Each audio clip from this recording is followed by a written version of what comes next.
Welcome to national rankers. मैं हूं आभा गुप्ता सेरीवाल और हम पढ़ रहे हैं क्लास 12 का अकाउंट, जिसमें चैप्टर 12 पढ़ रहे हैं हम। चैप्टर 12 वित्तीय विवरणों के विश्लेषण।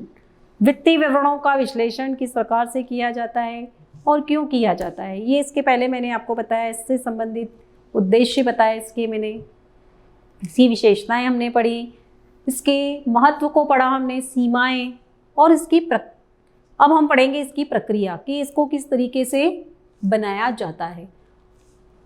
विश्लेषण के सबसे पहले उद्देश्यों का निर्धारण किया जाता है। मदों को व्यवस्थित करना, समंकों का सरलीकरण, समंकों को तुलनीय बनाना, प्रवृत्ति का अध्ययन, निष्कर्ष निकालना और रिपोर्ट करना। ये 4 स्टेप्स हैं इसकी। ये सारी चीज़ें फॉलो करना होती है जब भी हमें वित्तीय विवरणों का विश्लेषण करना हो। तो अब हम इनको डिटेल में पढ़ेंगे। सबसे पहला पॉइंट है हमारा विश्लेषण के उद्देश्यों का निर्धारण करना। सबसे पहले हम किसी भी संस्था के वित्तीय विवरणों का विश्लेषण क्यों करना चाहते हैं, क्या उद्देश्य है इसके पीछे, इसका निर्धारण किया जाता है। वित्तीय विवरणों के विश्लेषण की प्रक्रिया के पहले सबसे पहले विश्लेषण के उद्देश्यों का निर्धारण किया जाता है, जिसे इसके कई उद्देश्य हो सकते हैं। अर्जन क्षमता, जब किसी व्यवसाय की अर्जन क्षमता की जानकारी चाहिए। तरलता, लिक्विडिटी को जब नापना है कि उसकी निकट भविष्य में उसकी संपत्तियां क्या रोकड़ में परिवर्तित हो सकती हैं। तो जब किसी भी व्यवसाय की लाभार्जन क्षमता, उसकी तरलता या प्रत्यय दर आदि की जानकारी प्राप्त करना हो तो वित्तीय विवरण का विश्लेषण किया जाता है। इसके बाद मदों को व्यवस्थित करना। जितने भी आइटम्स हैं जिनका भी हमें विश्लेषण करना है, जिनकी स्टडी करना है, उनको व्यवस्थित किया जाता है। अर्थपूर्ण विश्लेषण के लिए वित्तीय विवरण की मदों को आवश्यकता अनुसार वर्गीकृत कर लेना चाहिए। इनको अलग अलग वर्गीकृत कर दिया जाता है, क्लासिफाई किया जाता है, ताकि उनकी स्टडी को सरल बनाया जा सके। समंकों का सरलीकरण, सिंप्लीफिकेशन ऑफ डाटा। डाटा का सिंप्लीफिकेशन किया जाता है, मतलब उनको इस तरीके से प्रस्तुत किया जाता है कि वो आसानी से समझ में आ सके। विश्लेषण को सरल बनाने के लिए सरलीकरण एवं संक्षिप्तीकरण कर लेना चाहिए। जितने भी आंकड़े हैं उनको सरल बना लेना चाहिए। इसके लिए आंकड़ों को 100, 1000 अथवा लाख तक के गुणकों में परिवर्तित कर लेना चाहिए।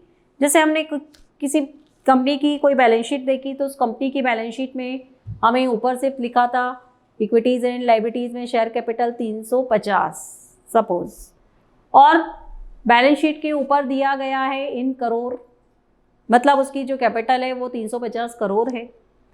तो उनको इस तरह से 100 में है, 1000 में है, लाख में है, करोड़ में है, तो उनको इस तरह से उसको डिवाइड कर लेना चाहिए ताकि वो आसानी से समझ में आ सके। इसके बाद अगला जो पॉइंट है हमारा वो है समंकों को तुलनीय बनाना।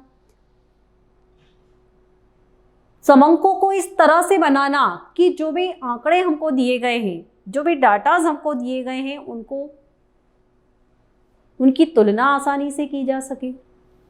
वित्तीय विवरणों में प्राप्त आंकड़े तुलना योग्य होना चाहिए, अर्थात जब किसी उपक्रम की तुलना उसी के समान बिजनेस करने वाली किसी अन्य फर्म से की जा रही है तो दोनों के वित्तीय विवरणों में समानता का लक्षण होना चाहिए। प्रवृत्ति का अध्ययन, अनेक वर्षों के वित्तीय विवरणों की तुलना के बाद महत्वपूर्ण मदों के बारे में भावी प्रवृत्तियों का पता लगाया जाता है और यह अनुमान लगाया जाता है कि व्यवसाय उन्नति की ओर जा रहा है या अवनति की ओर जा रहा है, मतलब बिजनेस प्रोग्रेस कर रहा है या नहीं कर रहा है, पीछे जा रहा है, ये इसमें देखा जाता है। 6 पॉइंट है हमारा निष्कर्ष निकालना, कॉन्क्लूजन्स। वित्तीय विवरणों के विश्लेषण के परिणामों के आधार पर तथ्यात्मक जानकारी से निष्कर्ष निकाले जा सकते हैं। क्योंकि हमने इसके पहले भी पढ़ा है कि वित्तीय विवरणों के विश्लेषण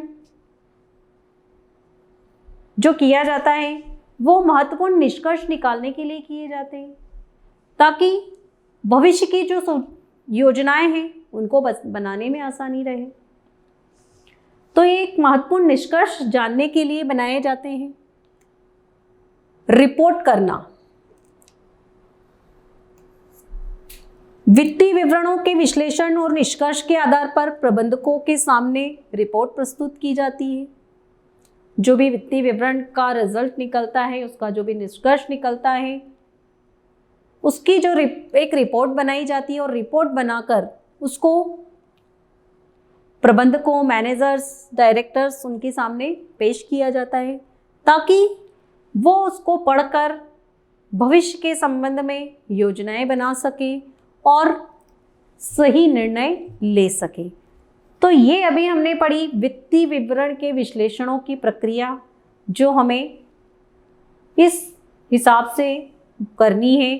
सबसे पहले डाटा कलेक्ट करना है, कलेक्ट करने के बाद उसको क्लासीफाई करके उसको इस तरह से बनाना है कि वो आसानी से समझ में आ सके। उसके बाद उसका कंपैरिजन स्टडी की जाएगी और फिर उसका जो है वो ट्रेंड एनालिसिस किया जाएगा और फिर कंक्लूजन निकाल कर उसको रिपोर्ट किया जाता है।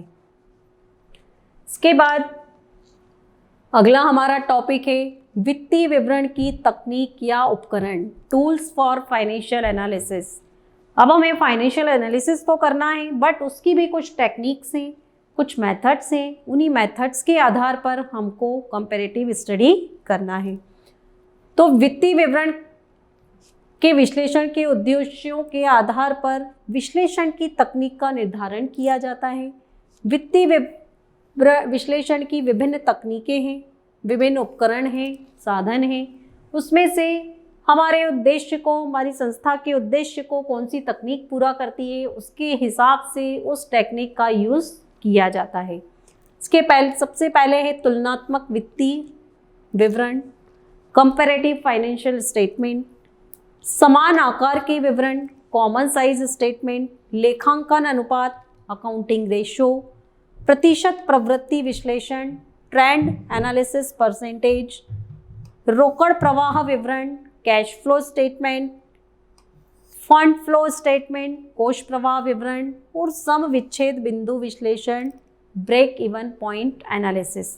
तो ये सब टाइप्स हैं किसी भी संस्था की, किसी भी कंपनी की फाइनेंशियल पोजीशन की एनालाइज करने की ये टेक्निक्स हैं।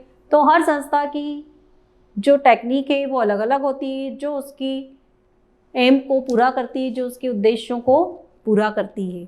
अब इसका जो डिटेल है वो हम हमारे आगे आने वाले वीडियोस में पढ़ेंगे। Thank you.